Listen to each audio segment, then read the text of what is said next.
प्रथम भक्ति संतन कर संगा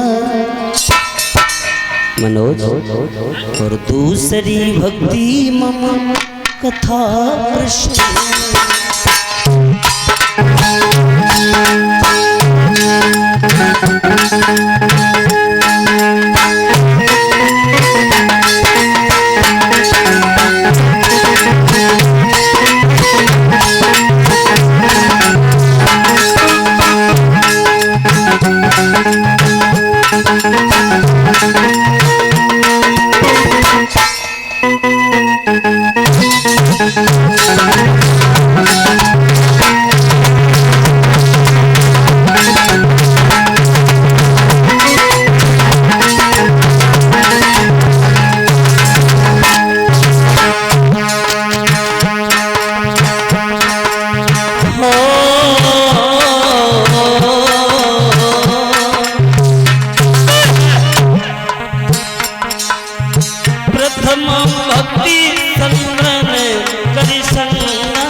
प्रथम भक्ति संतन कर संगा। पहले तरीका की भक्ति बताई है संतों का सम्मान, संतों की संगति करना। दूसरे तरीका की भक्ति बताई है भगवान की कथा को बड़े प्रेम से सुनना, भगवान की कथा कहना और सुनना, ये भी एक तरीका की भक्ति बताई है। और महाराज, कुछ लोग ऐसा सोचते हैं कि अगर बे ऐसे काम कर रहे हैं तो हम ऐसे काम करें। ना, ना, ना। अगर कोई पैसे वाला गलत कर्म कर रहा है तो उस कर्म को आप मत करो। दिमाग में आता है कि इसके पास पैसा है और गलत कर्म कर रहा है तब भी पैसा आ रहा है तो हम भी करें। क्यों? कि उसका तो अंत एक न एक दिन है।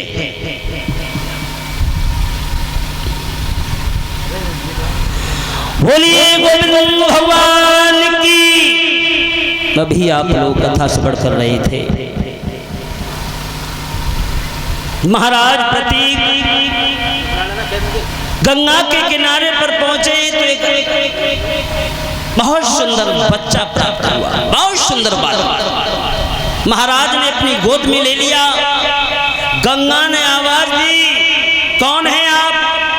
इस बच्चे को कहां लेकर के जा रहे हैं? महाराज खड़े रहे, जवाब दिया, बोलो। मेरा नाम प्रतीक है, मैं हस्तिनापुर नगर का राजा हूं। मेरे घर में कोई संतान नहीं है, इसलिए इस बालक को मैं अपने साथ ले जाना चाहता हूं। गंगा ने जवाब दिया, इस बालक को तुम अपने साथ ले जाना चाहते हो तो सुनो, ये बालक जो तुम्हें नजर आ रहा है ये बालक नहीं है, ये मेरा पति है।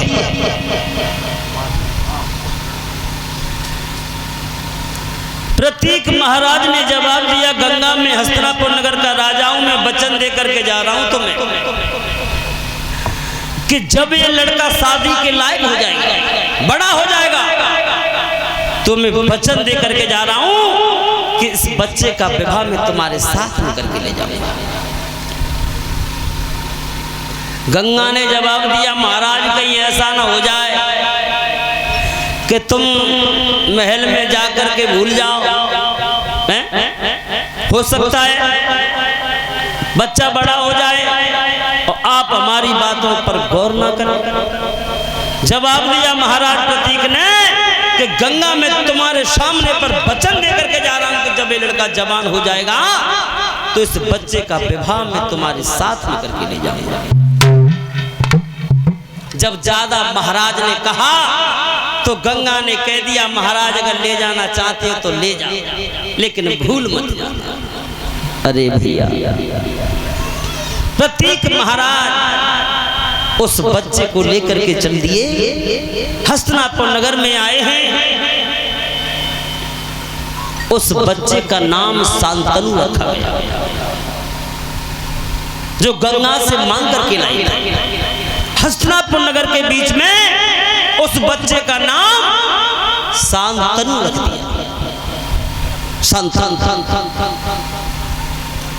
धीरे धीरे समय व्यतीत होता चला गया। समय जब धीरे धीरे व्यतीत होता चला गया, महाराज ने विचार किया कि शांतनु बड़े हो गए, तो महाराज ने शांतनु को अपने करीब बुलाया और जवाब दिया, बेटा तुम्हें एक बहुत सुंदर लड़की के साथ में शादी करनी पड़ेगी, लेकिन बेटा एक बात का ध्यान रखना। समझा करके बोले हैं प्रतीक महाराज शांतनु से, क्या?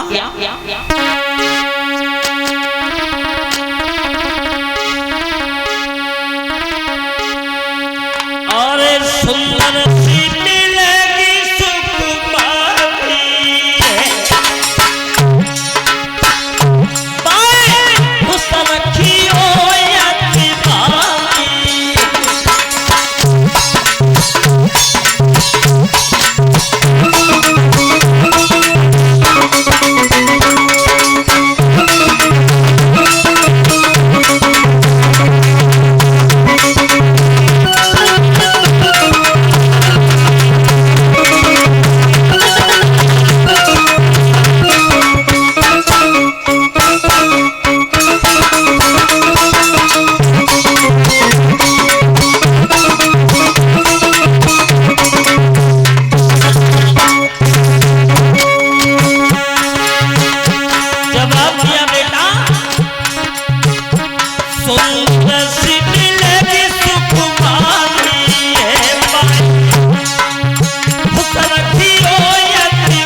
बोलिए गोविंद भगवान की। जवाब दिया गंगा ने, बहुत सुंदर लड़की के साथ में तुम्हारा विवाह हुआ, लेकिन उसको कभी दुख मन देना। जवाब दिया शांतनु ने, पिताजी कैसी बातें कर रहे हैं आप हैं? थोड़ा समय जब व्यतीत हुआ, प्रतीक महाराज ने शांतनु का हाथ पकड़ा और लेकर के चल दिए। गंगा के किनारे पर जब पहुंचे, आवाज लगा दी, गंगा प्रकट होकर के सामने पर आ जाओ, मैं अपना वचन पूरा करने के लिए शांतनु को अपने साथ में लेकर के आया हूं। आहा, गंगा ने विचार किया, प्रतीक महाराज वचन के तो पूरे निकले हैं? बच्चे को तो लेकर के आए। गंगा प्रकट होकर के सामने आ गई, तो जो शांतनु महाराज ने गंगा की तरफ नजर की, गंगा के समान कोई सुंदर नहीं था। गंगा बहुत सुंदर थी, और शांतनु की जब नजर गंगा के ऊपर पड़ी, पलक चलाना भूल गए। विचार कर रहे हैं, उस दिन पिताजी कह रहे थे कि तुम्हारा विवाह एक बहुत सुंदर लड़की के साथ में होगा, तो कहीं वही लड़की तो नहीं है। गंगा सामने खड़ी है, शांतनु सामने खड़े हैं, प्रतीक महाराज भी खड़े हैं, लेकिन बोल कोई नहीं रहा। गंगा समझ गई कि मुझे देख करके पलक चलाना भूल गई, तो गंगा बोली है शांतनु से,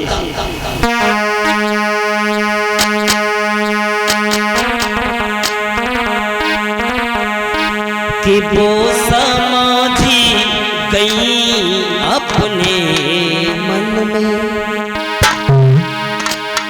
और झटली ने पास बुलाई है।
मन में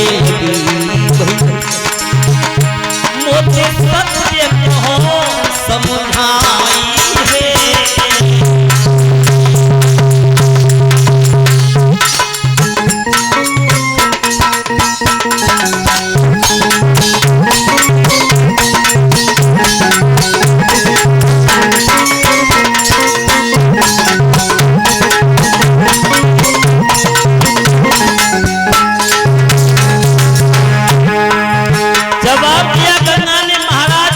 बुलाने से खड़े हुए हो, कुछ तो बोलो। तो शांतनु गंगा से क्या बोले हैं?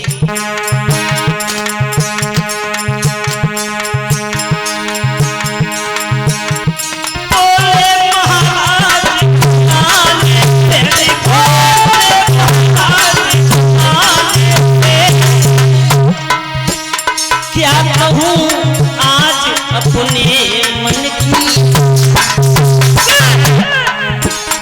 तुम साथी मेरे संग चलो, शोभा कीजिए उस आंगन की।